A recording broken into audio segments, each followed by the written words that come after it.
ఓం మహాగణాధిపతయే నమః. ఓం గురుభ్యో నమః. ఓం శ్రీమాత్రే నమః.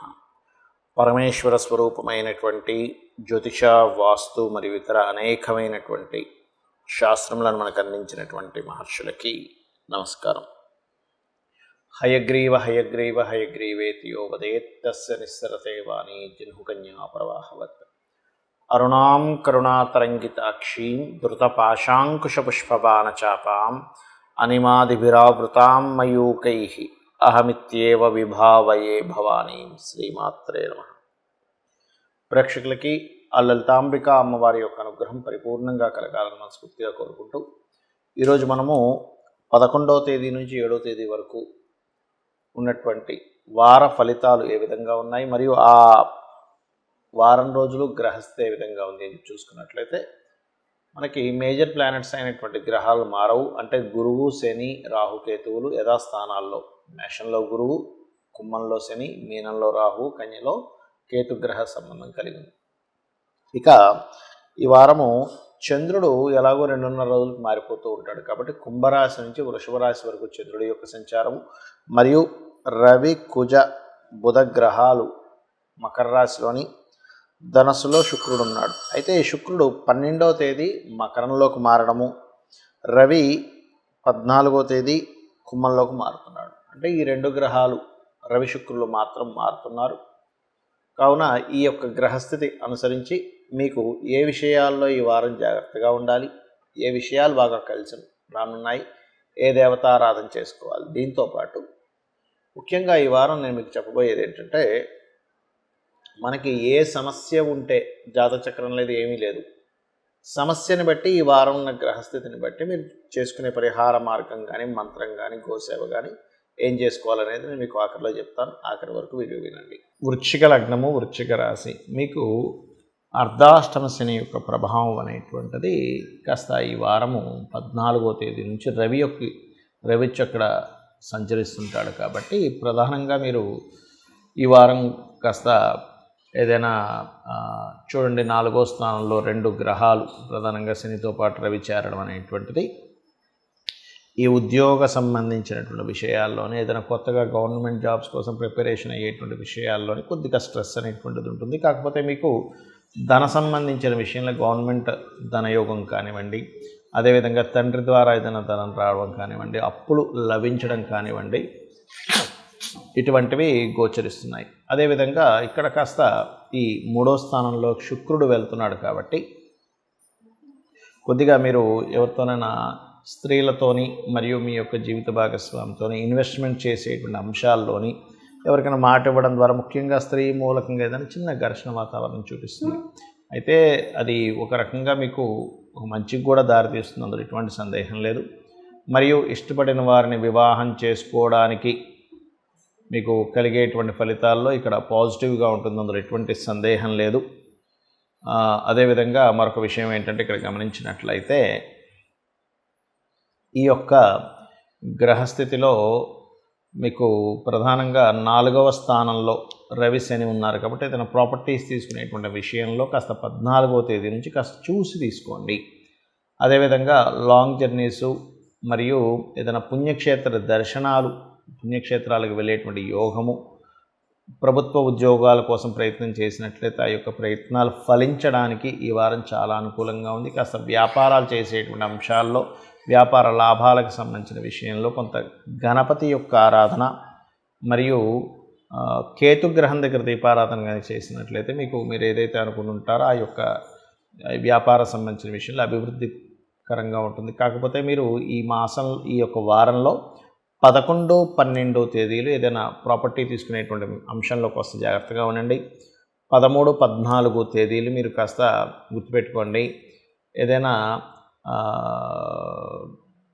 ప్రేమ వ్యవహారాలు, సంతానం సంబంధించిన విషయం నిర్ణయాల్లో కొంత జాగ్రత్త వహించండి.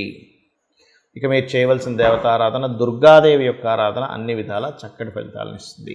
ఎవరికైనా జాతచక్రం లేదండి, డేట్ ఆఫ్ బర్త్ టైము ఏమీ తెలియదు, కానీ నా సమస్య ఇది, ఏం చేయాలి అంటే ఒక్కొక్కటిగా తీసుకుంటే కనుక, ప్రమోషన్స్ రావట్లేదు, నాకు ఏం చేయాలి అని ఇబ్బంది పడుతున్నటువంటి వారు ముఖ్యంగా నవగ్రహాల దగ్గరికి వెళ్ళి అక్కడ రవిగ్రహంతో పాటు శని రాహు గ్రహాల దగ్గర కూడా దీపారాధన చేయండి. చేసి మీకు దగ్గరలో గోశాల కనుక ఉన్నట్లయితే గోవులకి పిడికెడు బెల్లము మరియు గోధుమ రవ్వ అంటారు, ఈ రెండింటిని తీసుకొని దేశీవాళీ గోవుకి తినిపించండి. ఇక అదేవిధంగా కొంతమందికి ప్రమోషన్స్ కోసం చూస్తూ ఉంటారు, ఏమంటే మాకు ప్రమోషన్ వస్తే బాగుండు అనేటువంటిది. ఇప్పుడు నేను చెప్పాను ప్రమోషన్స్ అంటే ప్రమోషన్తో పాటు ప్రదేశం మార్పు కోసం చూస్తూ ఉంటారు. అంటే ఏదైనా వేరే ప్రదేశానికి వెళ్ళాలి, ట్రాన్స్ఫర్ అవ్వాలి, మారాలి అనేటువంటిది చూస్తూ ఉంటారు. అటువంటి వారు ఏ పరిహార మార్గం చేసుకోవాలి? పెరుగన్నాన్ని ఒక 11 మందికి సరిపోయేంత పెరుగన్నాన్ని తయారు చేసి ఈశ్వరాలయంలో నైవేద్యంగా పెట్టి ప్యాక్స్లా కట్టైనా మీరు పంచవచ్చు.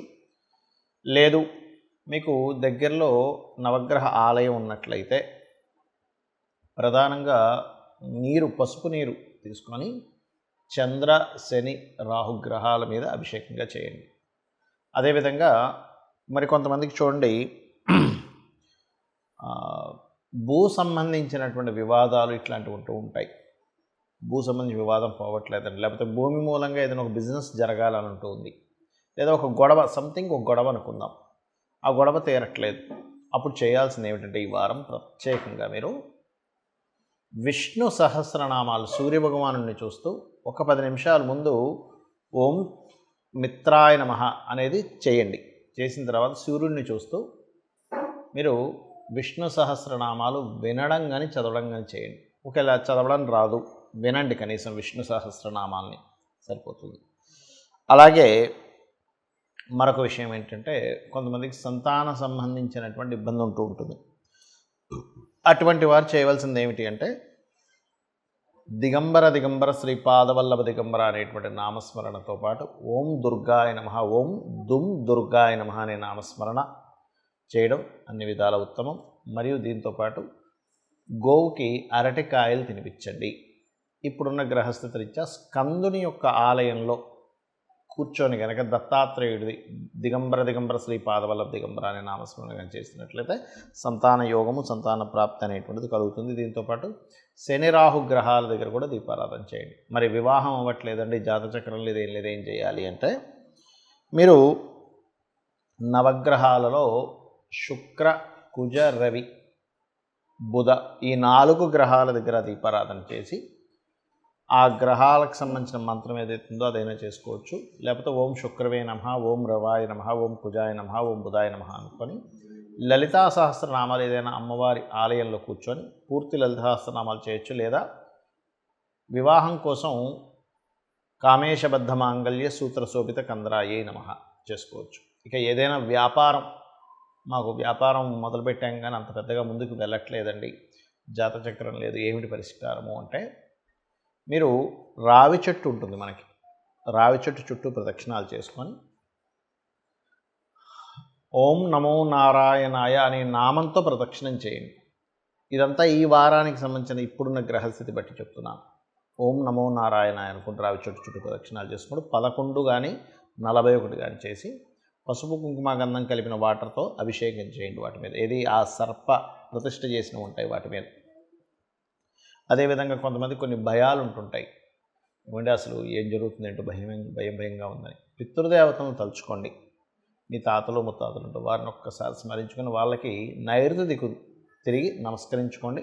ఓం దుమ్ దుర్గాయ నమః అనే నామస్మరణ చేయండి. ఇక ఆటంకాలు కలుగుతున్నాయనుకోండి, మీకు కలిగే ఆటంకాలకి ముఖ్యంగా మీరు చేయవలసింది ఓం గం గణాధిపతయే నమః అని అనుకుంటూ కేతుగ్రహం దగ్గర దీపారాధన చేయండి. కేతువు యొక్క స్తోత్రం లేదా ఓం కేతవే నమః అనుకున్నా సరిపోతుంది. అలా నిత్యము చేయొచ్చు, ఎన్ని రోజులైనా చేయొచ్చు.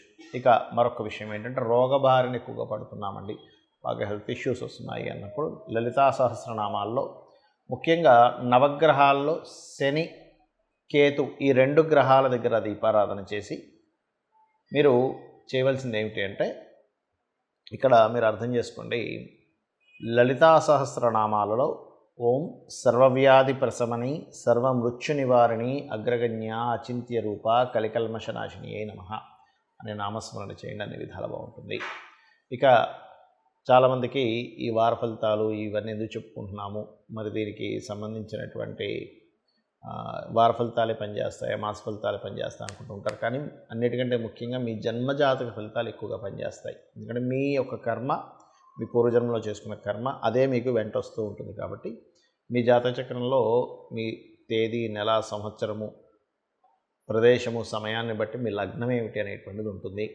మీరు ఎందుకు ఎదగలేకపోతున్నారు, మీరు ఏ మార్గంలో వెళ్తే ధన సంపాదన ఉంటుంది, మీరు ఏ ప్రయత్నం చేస్తే మీకు సక్సెస్ అవుతుంది, మీ జన్మజాత చక్రరీత్యా ఏ దిశలో ఉంటే మంచిది, అన్ని దిశలు మంచివే కానీ ఏ దిశలో ఉంటే మంచిది, సంతాన అభివృద్ధి కానివ్వండి, వివాహము, వ్యాపారము, అదేవిధంగా వృత్తి, విదేశాలకు వెళ్ళడము, ఇవన్నీ కూడా మీ జన్మజాతకంలో ఉండేటువంటి కాంబినేషన్స్ని బట్టి ఉంటాయి. చాలామందికి అసలు ఎప్పుడు వివాహం చేసుకోవాలి అనేది తెలియదు, రాంగ్ టైంలో చేసుకుని ఇబ్బంది పడుతూ ఉంటారు. ఎప్పుడు ఇన్వెస్ట్మెంట్స్ చేయాలో అర్థం కాదు. ఇన్వెస్ట్మెంట్స్ ప్లానెట్స్ ఎప్పుడైతే యాక్టివేషన్లో ఉంటే అప్పుడు ఇన్వెస్ట్మెంట్ చేస్తే బాగుంటుంది. అదేవిధంగా ఒక విషయం ఏంటంటే ఇక్కడ గమనించుకున్నట్లయితే మీరు ఒకటే గుర్తుపెట్టుకోండి, నవగ్రహాలు ఎప్పుడూ కూడా మనకి హాని చేయాలని ఏమి ఉండవు.